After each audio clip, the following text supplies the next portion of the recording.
Oke, welcome guys, kembali lagi dengan saya Vicky di channel Vlogger Official. Kali ini saya akan membahas tentang seputaran pendaftaran CPNS 2021. Nah, di video kali ini saya akan membahas langkah-langkah pendaftaran CPNS 2021. Oke teman-teman, simak dan jangan lupa like, comment, share, dan subscribe. Oke teman-teman, jadi pertama teman-teman silakan untuk mengakses linknya di sscsn.bkn.go.id. Kemudian teman-teman masuk ke bagian pembuatan akun. Maka untuk laman pertama tampilnya seperti ini, di laman pendaftaran akun SSCASN 2021. Di video sebelumnya saya sudah membuat untuk detailnya, silahkan teman-teman menonton di video saya itu. Di sini secara singkat saya akan jelaskan. Jadi di sini pertama teman-teman akan masuk ke kolom pengecekan identitas, itu mulai dari nomor induk kependudukan, terus nomor kartu keluarga, nama lengkap sesuai KTP, tempat tanggal lahir, nomor handphone aktif, dan email. Silakan teman-teman masukkan. Kemudian setelah sudah, teman-teman silakan lanjutkan. Nah, kemudian setelah dilanjutkan, kalau misalkan ada notif seperti ini, kalau mohon maaf NIK dan nomor KK tidak sesuai, silakan teman-teman hubungi Halo Dukcapil ya, ini 1500537, atau melapor ke Dinas Dukcapil setempat. Atau teman-teman jika tidak ingin rapat-rapat ke sana, nanti nonton juga di video sebelumnya, ada untuk bagian NIK dan nomor KK ini yang tidak sesuai. Di video sebelumnya saya sudah ada menjelaskan solusinya. Nah, kemudian setelah teman-teman sudah berhasil selanjutnya, di sini teman-teman masuk ke langkah kedua, yaitu lengkapi data.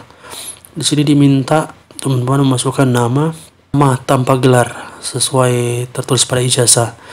Jadi di sini diminta nama tanpa gelar ya. Kalau misalkan teman yang S1 itu nama aja yang ditulis, untuk gelarnya jangan ditulis.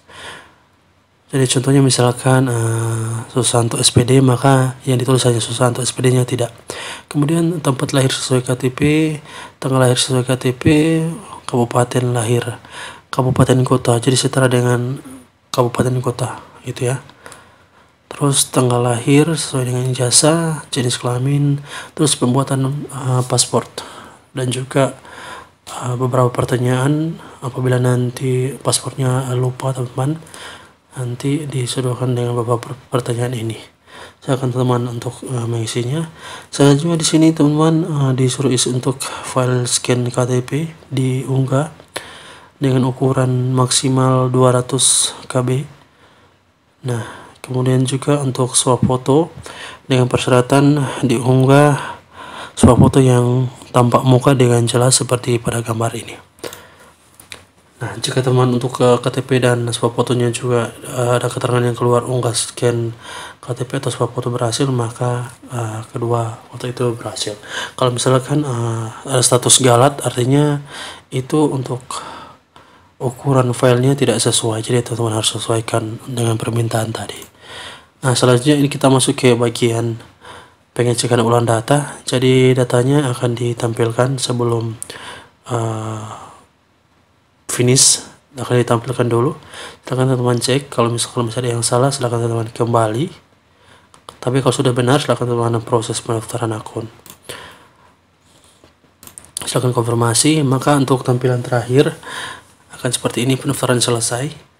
Untuk langkah selanjutnya teman-teman silakan untuk cetak informasi pendaftaran ya, maka tampilannya akan seperti ini, tampilan cetakan. Dan kemudian teman-teman silakan lanjutkan login. Teman bisa langsung ke bagian login atau ke lanjutkan login pendaftaran. Login akun SSCASN 2021, silakan teman masukkan nomor induk kependudukan sudah teman-teman buat sebelumnya, kemudian passwordnya yang sudah dibuat sebelumnya. Nah, di sini teman ada beberapa permasalahan yang saya temukan, yaitu akan muncul di sini keterangan bad kredensial atau NIK tidak ditemukan. Nah, itu biasanya untuk nomor induk teman-teman itu tidak lengkap. Silakan teliti dan lengkapi. Kemudian untuk passwordnya itu salah atau tertukar, silakan teman-teman ingat kembali untuk passwordnya, dibuat harus sesuai dan dimasukkan sini. Jika masih belum teratasi, silakan teman tonton video sebelumnya. Di situ saya sudah menjelaskan solusi dari login, tidak bisa login ke bagian akun SSCASN ini. Nah, setelah teman sudah mengetik nomor induk kependudukan dan password sudah benar, kemudian masuk, teman-teman akan menuju ke pengisian biodata. Di sini teman-teman diminta untuk mengisikan nama sesuai ijazah tanpa gelar. Ya, ingat tanpa gelar. Terus teman-teman mengisikan gelar depan ijazah. Kalau misalkan teman memiliki gelar depan ijazah, silahkan isi di sini. Kalau misalkan teman-teman tidak memiliki gelar, silahkan di garis datar aja, tanda garis datar aja. Kemudian tempat lahir sesuai ijazah, tanggal lahir sesuai ijazah, email, jenis kelamin, kemudian nama input pembuatan akun, nama teman-teman, kemudian gelar belakang ijazah. Kalau misalkan teman-teman ada gelar belakang ijazah, silahkan isi di sini. Kalau tidak, silahkan di garis datar. Kemudian tempat lahir KTP sesuai KTP, tanggal lahir sesuai KTP, dan alamat sesuai KTP. Kalau misalkan di sini teman-teman sedang mengikuti beasiswa, silahkan teman isikan di sini. Statusnya sedang mengikuti program beasiswa, nanti pilih di sini sesuai dengan nama dari program beasiswa teman-teman.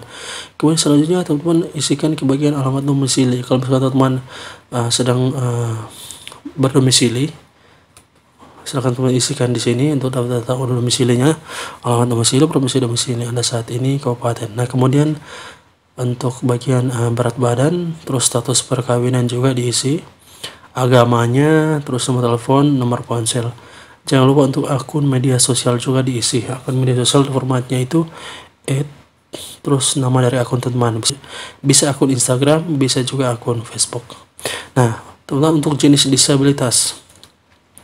Di sini jenis disabilitas, jika teman-teman sehat maka teman-teman pilih non disabilitas. Namun jika teman-teman memiliki kekurangan, silakan teman-teman pilih sesuai dengan disabilitas teman-teman. Kalau misalkan teman-teman disabilitas fisik atau disabilitas mental, silakan teman-teman pilih itu. Dan kemudian untuk bagian jenis disabilitas, misalnya contoh disabilitas sensorik netra, kemudian di sini teman-teman disuruh untuk mengisi link video. Link video ini adalah bukti video dari kondisi teman-teman, kemudian diupload dan linknya ditaruh di sini. Seperti itu ya teman-teman ya. Nah, ini di bagian sini ya, link video. Nah, setelah sudah diisikan semua, teman-teman tekan selanjutnya, maka teman-teman akan masuk ke bagian jenis seleksi. Di sini teman-teman memilih seleksi sesuai dengan keinginan teman-teman. Jadi untuk seleksi ASN pada tahun 2021 ini itu ada 3, yaitu PPK Guru, CPNS, dan PPK non guru. Silakan teman-teman pilih CPNS. Saya menjelaskan di bagian CPNS, silakan pilih CPNS. Kemudian selanjutnya maka teman-teman akan dialihkan ke bagian pendaftaran formasi. Di sini teman-teman harus mengisikan instansi yang teman-teman pilih, jenis formasi, terus pendidikan dari teman-teman ya, pendidikan terakhir, terus jabatan dari teman-teman, jabatan yang teman-teman pilih di instansi ini ya, di jenis formasi di instansi ini ya. Kemudian untuk lokasi formasinya, silakan juga nanti pilih sesuai lokasi formasinya, harus sesuaikan dengan instansinya. Terus nomor ijazahnya jangan lupa diisi, untuk tahun lulusnya juga jangan lupa diisi, tanggal ijazah, terus APT atau sekolah. Nah, dia contohnya seperti ini teman-teman. Jadi untuk bagian pendidikannya itu pendidikan terakhir. Kalau untuk sarjana di sini saya contohkan S1 Sistem Informatika Informasi. Kalau untuk SMA itu SMA IPA atau IPS. Begitu ya. Ada yang bahasa. Kemudian untuk jabatan silakan pilih sesuai jabatan yang teman-teman lamar ya. Di sini saya contohkan untuk ahli pertama peranata komputer dengan lokasi formasi Direktorat Jenderal Prologi Kehutanan, seperti itu. Kemudian untuk lokasi tesnya, sebagian instansi itu menyediakan untuk lokasi tesnya, tapi sebagian juga tidak. Silahkan sesuaikan lokasi tesnya di bagian pusat. Untuk IPK di sini nilai untuk sarjana itu nilai yang ada di transkrip nilai untuk IPK-nya, sedangkan untuk SMA itu nilai ijazahnya itu. Kemudian skor tes bahasa Inggris ini juga sebagian instansi juga tidak menerapkan untuk skor tes bahasa Inggris ini ya. harus sesuaikan juga dengan masing-masing instansi. Untuk nomor ijazah silakan sesuai dengan ijazah, tahun lulusnya silakan.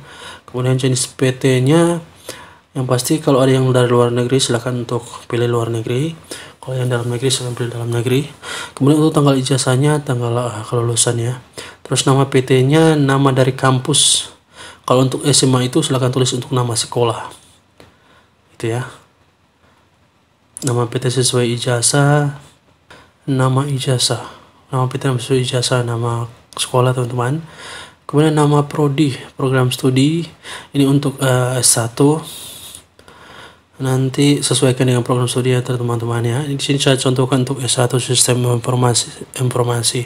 Sedangkan untuk akreditasi lembaga itu ketika teman-teman klik di sini, kalau yang sudah terdaftar untuk akreditasinya, maka dia akan secara otomatis muncul.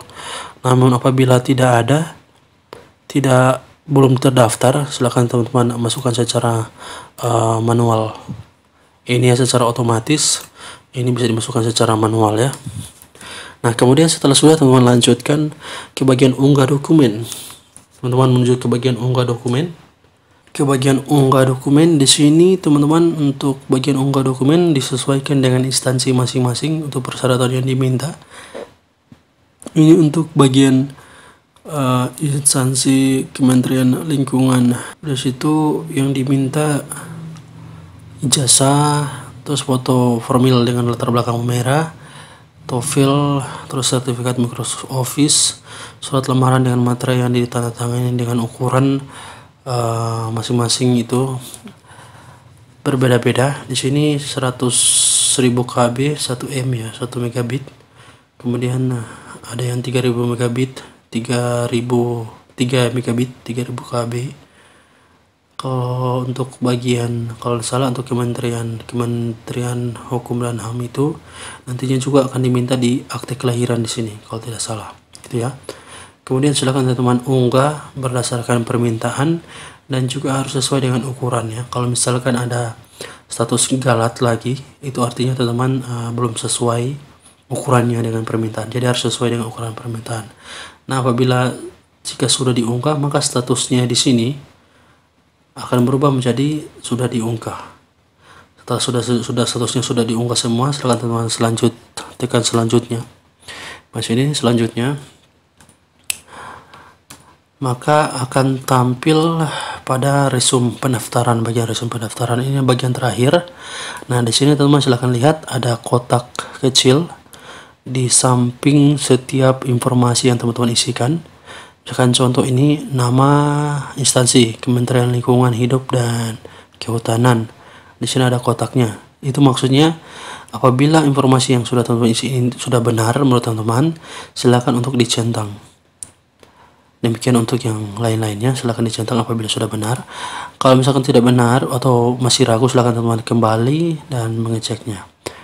Nah, maka tampilannya seperti ini setelah teman-teman sudah checklistnya.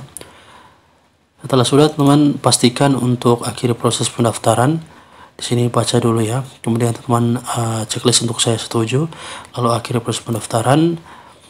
Di sini diminta juga konfirmasi apakah teman-teman yakin untuk mengakhiri dan proses pendaftaran. Jika teman sudah yakin, silakan ya. Maka untuk proses pendaftaran tampilnya seperti ini. Di sini silakan teman-teman untuk melakukan percetakan kartu informasi akun dan cetak kartu pendaftaran. Untuk cetak kartu informasi akun itu sebelum teman-teman login, teman-teman sudah mencetaknya. Kemudian untuk cetak kartu pendaftaran CPNS, maka tampilnya seperti ini. Di atas ini adalah informasi dari nomor registrasi, jenis seleksi promosi, nomor identitas KTP, nama akun sesuai ijazah, status pendidikan, terus informasi jabatan. Kemudian di bagian bawah ini adalah laman dari verifikasi untuk para verifikator memverifikasi berkas kita. Nanti di situ teman-teman harus sesuai dengan permintaan. Kalau tidak sesuai, maka teman-teman tidak diberikan kesempatan untuk melanjutkan pendaftaran kita berikutnya untuk calon ASN CPNS 2021 ini. Itu ya teman-teman ya. Ini laman verifikator ketika dia memverifikasi nanti, ketika pada saat verifikasi berkas secara fisik di masing-masing instansi, nanti ini akan teman-teman membawa dan nanti dipegang oleh verifikator, dan dia sendiri yang akan memverifikasi apakah teman-teman layak untuk lanjut ke bagian administrasi. Itu ya teman-teman ya. Nah, nanti untuk selanjutnya tinggal teman-teman menunggu informasi untuk kelulusan tahap administrasi ini. Nanti akan diinformasikan di akun teman-teman, akun dari pendaftaran SS ini ya teman-teman, SSCN ini. Nah, oke, seperti itu teman-teman ya. Semoga informasi ini bisa berguna bagi teman-teman. Kurang lebih tahapannya seperti itu. Jadi bisa setidaknya teman-teman sudah tahu ya seperti apa ya, persiapannya, berkas-berkasnya, apa-apa itu ya. Oke, semoga membantu teman-teman. Sampai di sini dulu tutorial saya. Jangan lupa like, comment, share, dan subscribe. Nanti berjumpa di video selanjutnya. Salam YouTuber. Mohon maaf juga salah kata. Nanti berjumpa di video selanjutnya.